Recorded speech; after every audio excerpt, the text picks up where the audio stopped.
Bueno, pues bueno, ya lo sabéis que para nosotros es siempre un placer recibir a Manuel Vicente. Es habitual que visite este programa cada vez que publica nueva novela, y son muchas las que ha publicado, pero en esta ocasión especialmente porque Manuel Vicente viene a presentarnos una novela que ha escrito basada en la figura de Concha Piquer, retrato de una mujer moderna, y tenemos muchas cosas que preguntarle. Manuel, ¿qué tal? ¿Cómo estás? ¿Qué tal? Bien. Bienvenido, bien hallado. Gracias, gracias. Oye, Concha Piquer, ¿desde siempre te ha seducido el personaje? Bueno, yo le hice una entrevista en los años 80, cuando ella ya estaba, no olvidada, pero sí ya en segundo plano. Ya no sé, las canciones ya no se oían así tan como en la posguerra. Y me sorprendió la fuerza de aquella mujer y de las cosas que me cantaba, ¿no? de su vida. Con un desparpajo, con una desinhibición increíble. Ella tenía ya 80 años, pero estaba fuerte, ¿no? Venía en su casa y en la Gran Vía de Madrid, entró en el salón taconeando, se oían los tacones desde el fondo del pasillo, y después de esa forma tan racial, tan valenciana de hablar y de las cosas que me contaba, pues yo le hice una doble página en el periódico. Que bueno, era entonces El País cuando era muy leído, etcétera. Y después, con el tiempo, a la hora de elegir un tema para una novela, pues me dije, ¿por qué yo había escrito ya una cosa sobre el Duque de Alba, ¿no? Y sobre Carmen Díaz de Rivera, novelaos, ¿no? Digo, ¿por qué me tengo yo que matar imaginando lances, laberintos psicológicos, que mientras los satélites van por el aire y los cohetes desvían los aerolitos, que cualquier telediario que abras es más raro, terrible, angustioso que cualquier novela que te puedas imaginar? ¿Por qué no tomo yo a un personaje real y lo convierto en novela? Porque ya me aportan todo el material, yo no tengo que trabajar. Ellos han hecho la cosa y yo voy a decir cómo es esa cosa. Y como realmente la forma cambia la sustancia de las cosas, pues yo me he limitado a tomar todo lo que hizo la Piquer y yo explicar cómo lo hizo. No hay nada que esté en la novela que no haya sucedido. Ahora, el cómo sucedió, pues eso es mío. Has novelado parte de la vida de Concha Piquer, comenzando en una Navidad en Nueva York con un hecho poco conocido que ya engancha. Has elegido un buen momento de la vida de Concha Bueno, Piquer. es que además es cronológico, además, porque ella es una niña valenciana de la Huerta, analfabeta, iba a un colegio de monjas pobre, absolutamente muy pobre. Iba a un colegio de monjas que le habían enseñado a coser y a rezar, hablaba valenciano de la calle. Y robaba patatas por la calle Sagunto. Y robaba patatas, y en fin, pero era una chica superdotada, una niña superdotada que tenía la facultad de cantar bien, de imitar, ¿no? Ella cantaba el castellano de karaoke, imitando a las cupletistas del momento.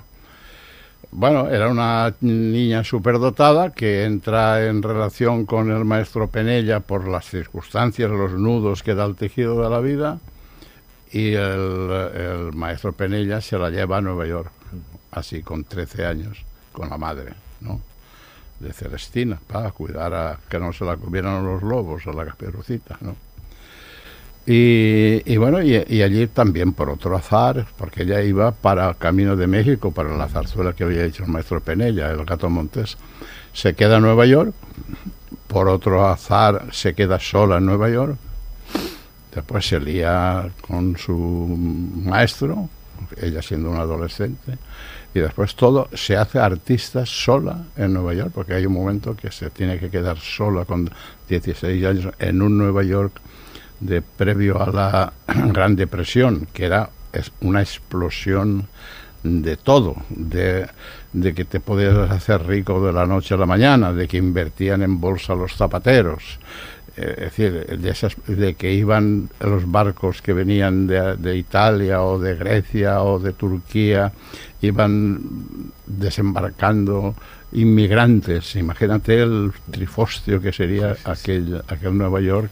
Y ahí una niña valenciana atraviesa todo esto y se encarama en los luminosos de Broadway, ¿no? Bueno, pues imagínate, ya solamente con eso ya es una novela. Si yo me hubiera parado ahí y hubiera alargado todos los lances que hay ahí, ya es una novela melodramática, negra, porque hay un crimen ahí también, la mafia, ahí está todo. Bueno, y entonces, pues, y si encima por allí pasa Blasco Ibáñez, ve aquel cartel de una que ella no sabía quién era, pero ve que el apellido es muy valenciano, Conchita Piquer, y se produce el encuentro de Blasco Ibáñez, pues vale, ¿qué tengo yo que añadir a eso? No está inventado, es real. ¿Qué tengo que añadir? La forma de contarlo. Y punto. Que no es poca cosa. Fíjate que sabiendo, es un hecho conocido la estancia de Concha Piquer en Nueva York, pero no tanto.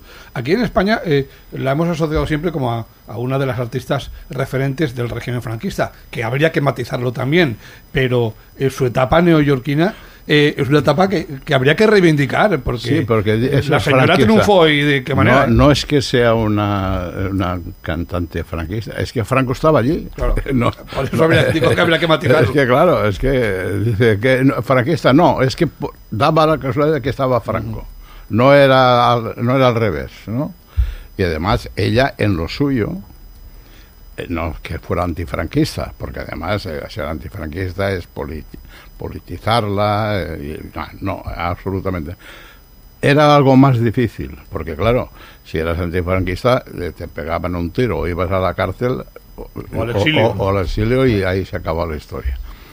Pero ella luchaba por su profesión y el enemigo de su profesión a esos niveles era la censura, eran las normas administrativas. Y por ahí ella no pasaba, ella estableció una barrera que le costaba cada quebranto de las reglas 500 pesetas de multa.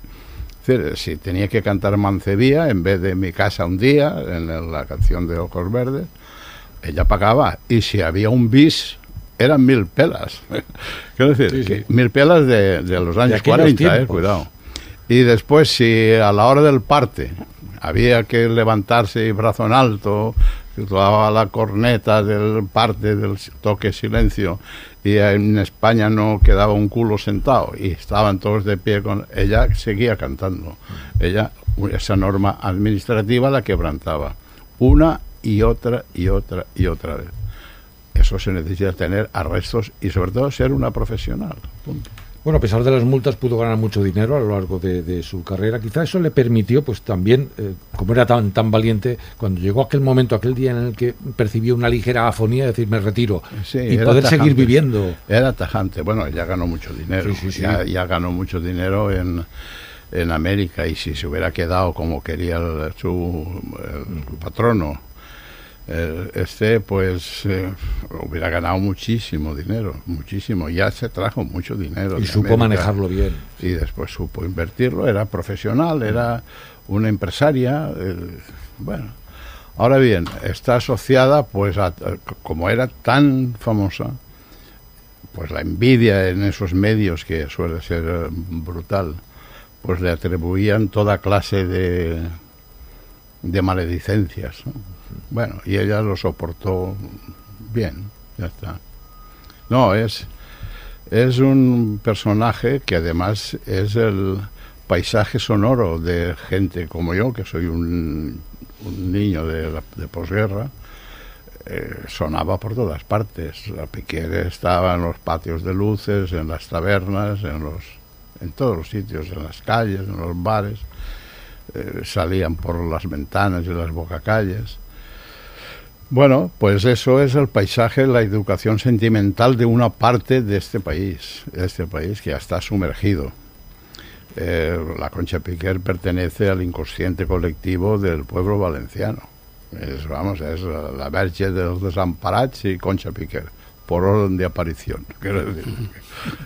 En el libro, en esta historia novelada de Concha Piquer, ¿Abordas el momento en que surge la leyenda o el dicho del baúl de la Piquer? Sí, siempre se ha dicho, pero no es un baúl, son 20 baúles. 20.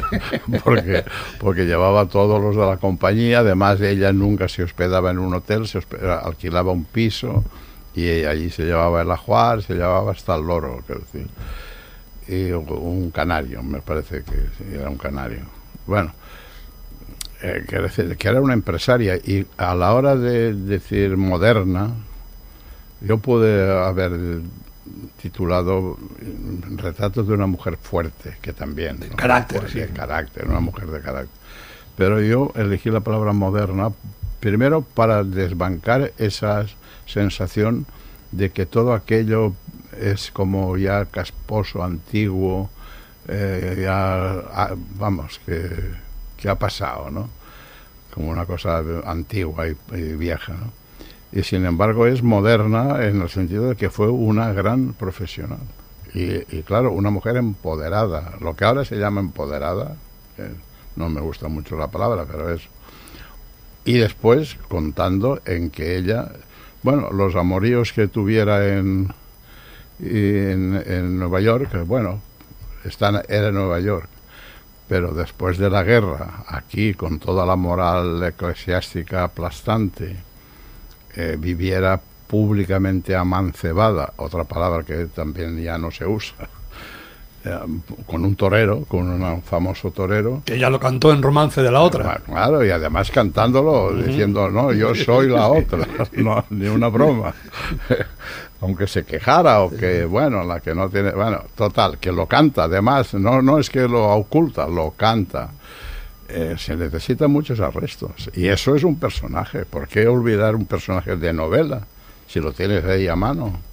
Basta escribirlo bien, punto.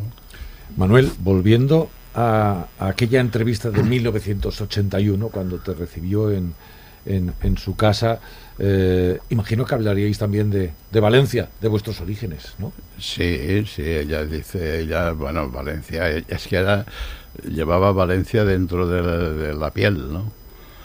Sí, ella me dice así con el puño en la cadera, ¿no? Así muy plantá.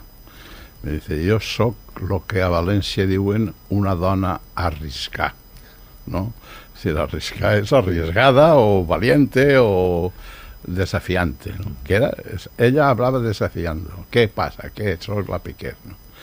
Desde niña, se ve que desde niña, porque para atravesar ese Nueva York sola, adolescente, sola, y sin comerlo ni beberlo, verse implicada en un crimen que tuvo en defensa propia, ante alguien que la quiso violar, ¿no?